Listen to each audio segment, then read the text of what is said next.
คนงามเกลือเป็ด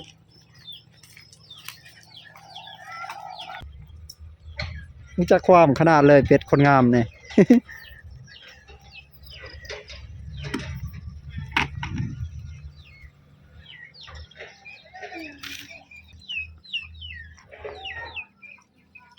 ค่าดองเท่าไร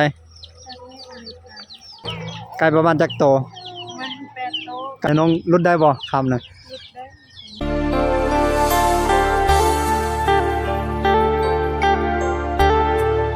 ใส่สีแดงแบบคล้ายๆกับที่ออกงานเลย สัญญาณอยู่บนได้ดีสัญญาณนะสัญญาณอินเทอร์เน็ตนะมาน้องแถวนี้ก็ได้อยู่อ๋อจักขีดอยู่นี่3 ขีดไปอยู่เทิงเฮือดน้องเด้4 ขีดเนี่ยจะเทิงเฮือดดีกว่าเนาะโอ้หุ่นดีสีงามขนาดเลยพี่น้องเลยตอนนั้นมาแต่อาบน้ำเมื่อกี้เนี่ยย่างมาแต่อาบน้ำมันแบบนึงเองเดี๋ยวจะคือแม่เฮือนในตอนนั้นเนาะแน่เห็นหุ่นดีเยอะตอนนั้นกะ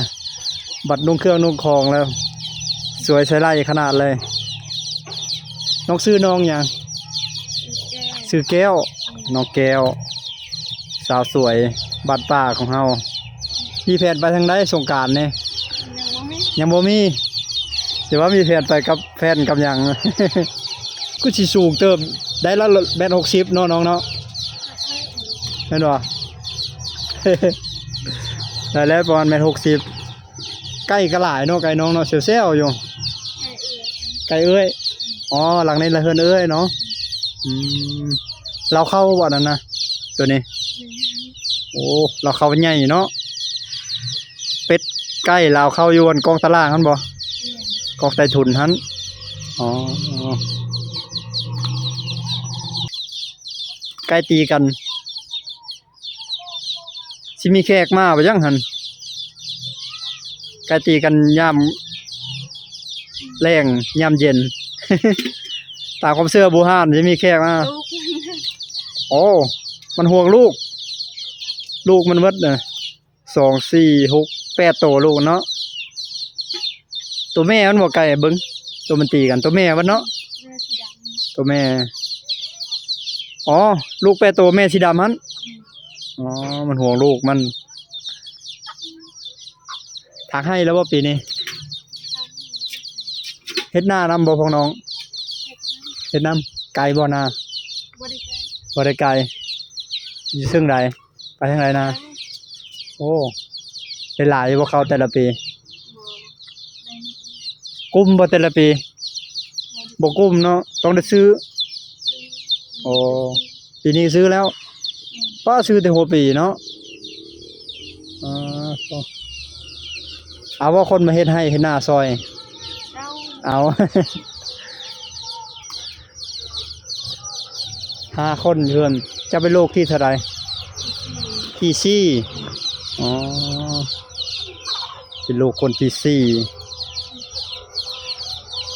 คนที่4ยังอีกผู้นึงเนาะน้องเจ้าผู้นึงแสดงว่าผู้หญิงหรือชายน้องนะผู้ชายอ๋อเป็นน้องคนผู้ชายผู้กกน่ะเป็นผู้หญิงหรือผู้ชายก็เป็นเอ้ยกกเนาะลาผัวได้ลูกจักคนแล้วเรานะลูก2 คนแล้วโอ้พระเจ้าได้เอาผัวได้สิเอาลูกจักคน4 คนโอ้โหสิเอา4 คนเจ้าน้อยนี่ฮอดเดือน4เดือน5นี่ก็น้ำนั้นนี่ก็ยังไหลแห้งซ้ำเก่านี่บ่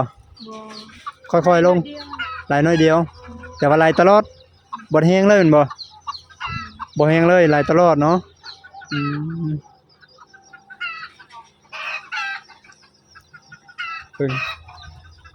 ข้าวจกบ่ฮู้ว่าข้าวจกหยังนั่นหั่นคือสิแม่นอยากตั้งเฮือนอยู่หั่นเนาะอ๋อเสียงไก่มันบ่เคยได้ยินเสียงรถเนาะกระตาเซลๆพุ่นน่ะหมูก็โตบักงามเลยใหญ่คักเนาะหมูนี่มันได้ลูกแล้วบ่มีลูกแล้วมีลูกอยู่ท้องบ่ไกลแล้วจนน่ะก็ได้ลูกเลยเนาะเกลือตัวนี้ละห่างเกลือมันเนาะเกลือห่ สีแล้วบ่เขาเฮือนน้องหรือว่าไปตำเอาคือเก่าตำบ่ แม่นข้าวมันหน่อยเดียว อ๋อคือว่าตอนจักโมงน้องตำข้าวส่วนหลาย 5 โมง 5 โมงเช้าโอ้ตำ5 โมงช่วยๆเราไปเวียกบ่อืมทางอยู่ไสให้ปีนี้ใกล้ๆนี่เลยโอ้เอา FC ท่านใดอยากมาซอยน้องก็มา มาซอยเด้อ อันนี้แหละจูด มื้อนี้สิโจทย์อืม พอก็เห็ด เพิ่นเฮ็ดหยัง เห็ดว่าสิจูด อ๋ออันนี้ ไม่ ไม้ชนวนนี่เนาะไม้ชนวนไม้ออยไฟเตรียมจุดให้อืมมื้อนี้ที่จุดเรียบร้อยแล้วก็ไปกู้แล้วนี่เนาะตัวใดมันไหม้บ่เบิดแล้วก็กู้บัดฮอดยามกู้นี่ก็ป้าเท่าเนาะอากาศมันร้อนในช่วงนี้เนาะต้องการสมาชิกเพิ่ม ไปกู้ให้กู้ส่วนช่วยน้องแก้วตอนนี้เวลา5 โมงแรง5 โมงเย็นเตรียมสิมืดแล้วพี่น้องเอ้ยป้าเขาจูดอยู่พุ่นขนาดเลยเนาะแม่นผู้ใดได้จูดคนกุ้มๆลูกโพว้าพี่น้องเอ้ยเต็มเลย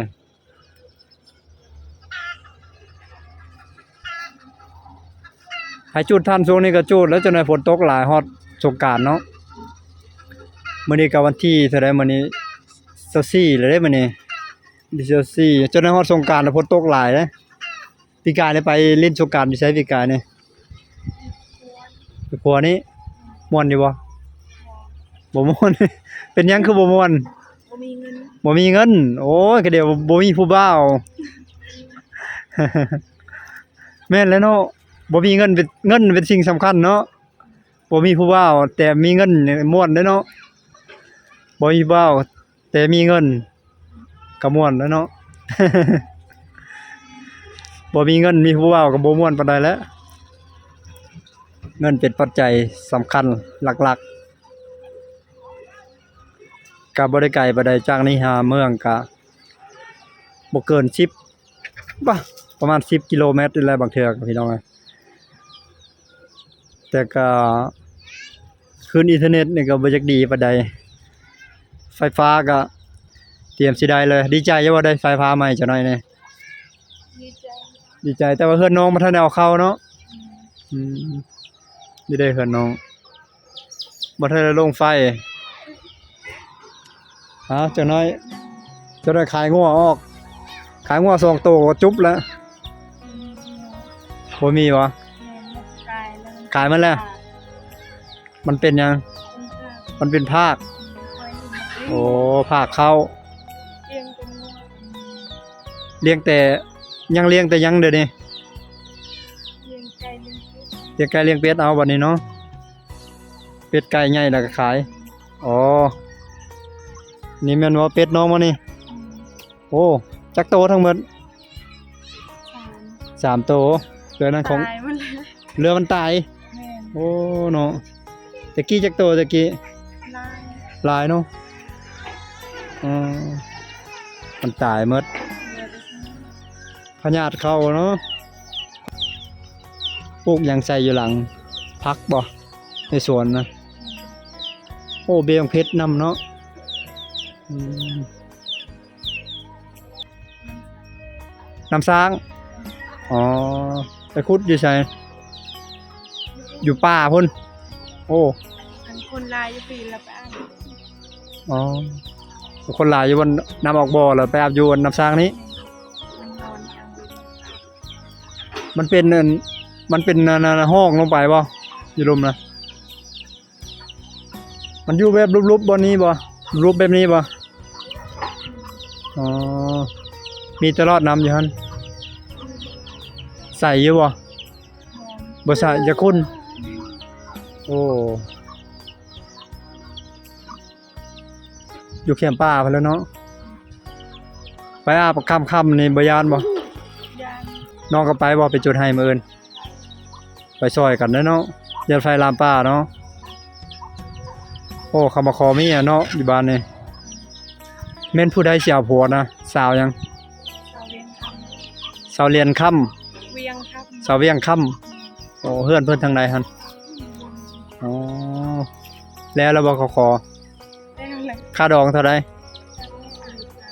ส่วนหลายค่าดองเท่าใดอยู่บ้านนี่ ชาวไร่ ส่วนหลาย20ล้านเนาะ แม่ ค่ำมีบ่ ทำ ประมาณจักบาทค่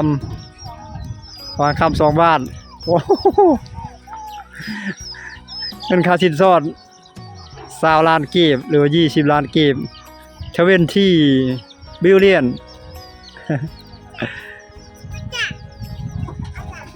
ตะค่ำ2บาททอง2บาทค่ำ2บาทในบาทหนึงเท่าใดเดี๋ยวนี้น้องฮู้ว่า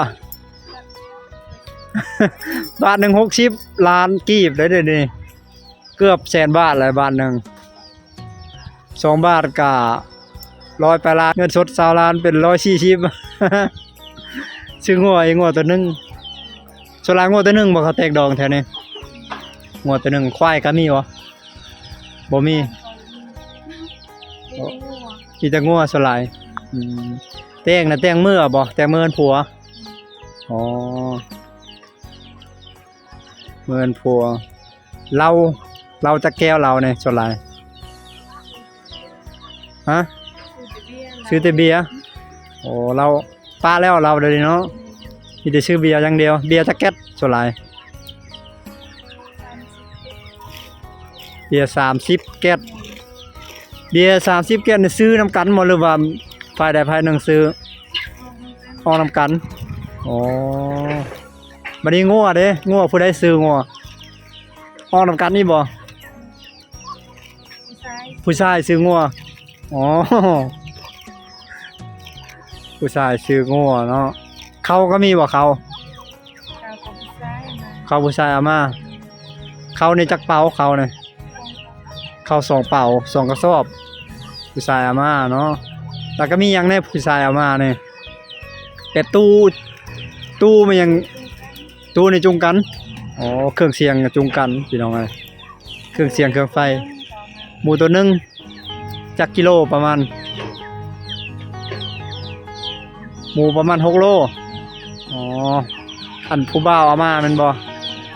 ผู้บ่าวเอามาตัวหนึงประมาณ6โลเนาะไก่เด้ไก่ก็มีบ่ ไก่ก็มี ไก่ประมาณจักโตว มันแปดโต๊ะ ไก่ประมาณ8โตว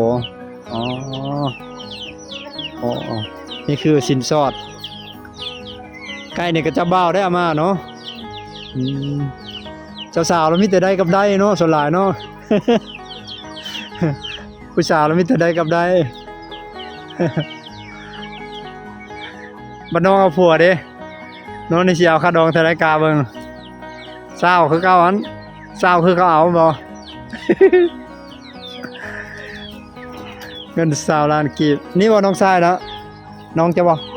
หลานอันนี้เฮ็ดหยังนี่เกือบเป็ด น้องหอยน้อย อ๋อเจ้าสิเกือบเป็ดบ่ล่ะ น้องเจ้าน้อยกว่านี้อ๋อข้าว2ซอบหมูตัวหนึงประมาณ6กิโลแล้วก็งัวตัวหนึงเงิน20ล้านกีบคำ2บาทลดได้บ่คำจากแล้ว สมมุติว่าจะเป็นน้องนะสมมุติเป็นน้องเอาผัวนะน้องลดได้บ่คำนะลดบาทหนึงได้บ่ได้โอ้ แสดงว่าเขาดองน้อง20ล้านเนาะเงิน20ล้านในต่อได้บ่สมมุติเป็นน้องนี่ได้บ่บ่ได้ อยู่ใน20ล้านนั่นเลยครับบาทหนึงเนาะลดแล้วคำเนาะลดลงมาแล้วจาก2บาทคำเรือทองแล้วจาก2บาทลดเหลือ1บาทบอกคร่าวๆไปก่อนเด้อพี่น้องเอ้ยเพราะมือตัวจริงของแท้น้องก็สิลดให้อีกตามมันเคิดว่าเทคนิคของไผของเราเทคนิคในการขอไผแต่ละคนบ่คือกันเด้ขอถือกันก็สิลดให้อยู่ดอกคำหรือว่าทอง1บาทลดลงมาแล้วเนาะงัว1ตัว ข้าวสาร2กระสอบหมู1ตัวไก่8ตัวแล้วก็เครื่องเสียงออกกันเนาะ2ฝ่ายออกกันเครื่องเสียงเครื่องไฟเบียร์30แก้วส่วนหลายผู้บ่าวซื้อมาหรือเจ้าบ่าวซื้อมา ก็สิตกอยู่ประมาณ100ล้านกีบ เดี๋ยวนี้นี่เงินเฟ้อแล้วพี่น้องเอ้ย วิทย์พี่น้องอิดดาวอุจมาที่ยัด มีหยังน้องเว้าหยังเอาน้ำเฮ็ดหยัง เอาน้ำให้คนตัวไป อ๋ออันนั้นเกือบเป็ดแล้วเป็นบ่เกือบเป็ดซุนี้นะ บอกให้เราไปเอาน้ อ๋อแล้วน้องสิเกือบเป็ด ำ โอ้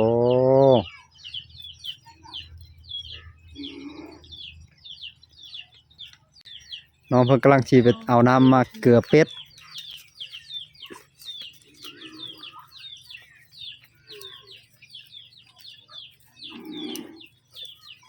โอ้ไปเอาไก่แล้วนำ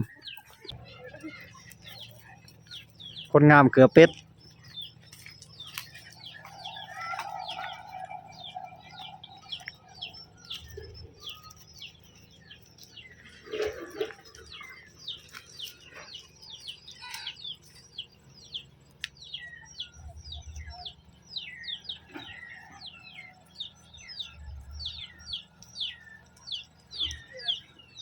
เกลืออยู่ใส่กองตารางพุ่นก็เล่นหลายๆเซลล์ๆแหละเป็ดกันโอ้ชื่อเจ้าของเนาะเป็ดเนาะเป็ดน้อง3ตัวก็มีแต่3ตัวเล่นหลายหลังลิดๆโลดตัวอื่นก็บ่มาเกี่ยวเลยตัวอื่นบ่มาซ้อมาสนเลยรู้จักความขนาดเลยเป็ดคนงามนี่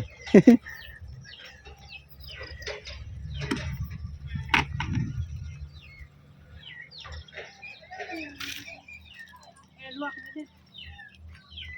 ห้ำนี่ห้ำต่ำมาบ่น้อง ซื้อเอาหา ห้ำซื้อเอาอีกเอาห้ำต่ำเองเด้ ตามเองก็เอา เอาคือกัน แต่มันบ่พอเนาะจนได้ซื้อเพิ่มโอ้บรรยากาศดีขนาดพี่น้องเอ้ย เอาให้ เอาไหมคนห้ำ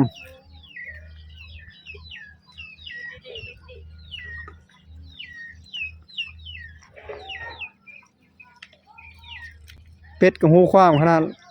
ไล่หลังเซลล์แล้วซุ่มนั้นก็บ่มาสนได้ซุ่มหลายๆโตนะฮู้จักเจ้าของขนาดเลยฮู้ว่าบ่แม่นเจ้าของก็บ่ได้มาไกลเลยจุดนั้นกันหมูก็เสยอยู่หมูก็ เป็ดทั้งพุ่นก็เล่นไปทั้งพุ่นเสยๆอยู่มันกินหลายเนาะเป็ดน้องเนาะเต็มมอนเลย เต็มเลยอ่าเถอะ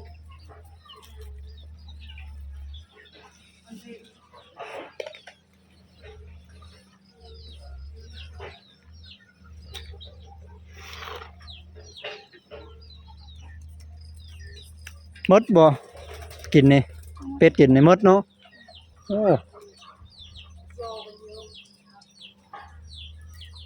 เยอะ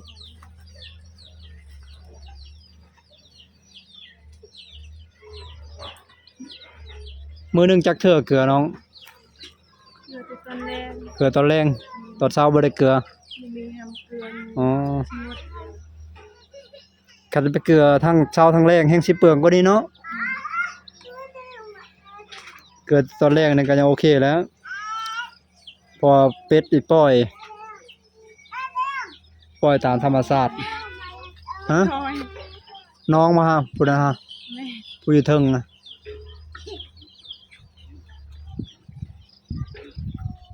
เอาวิดีโอนี่ก็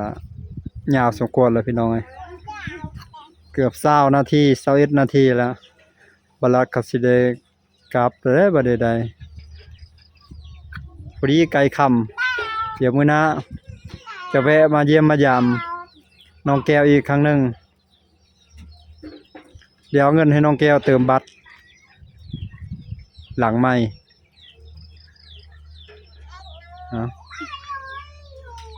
หุ่นดีสีงามขนาดเนาะ ผมกระดำคักเลยผมเนาะยอมบ่ตามธรรมชาติเอาอิหยังสระผมเอาแชมพูบ่ยาสระหัวอ๋อเอามารัดครับแล้วเด้อวันนี้เด้ออยู่ดีมีแห้งมื้อหน้าจะมาแวะเยี่ยมยามใหม่มาเล่นน้ำใหม่ลาทุกคนไปก่อนคลิปนี้เอาไว้เพียงเท่านี้สำบายดีสวัสดีบ๊ายบาย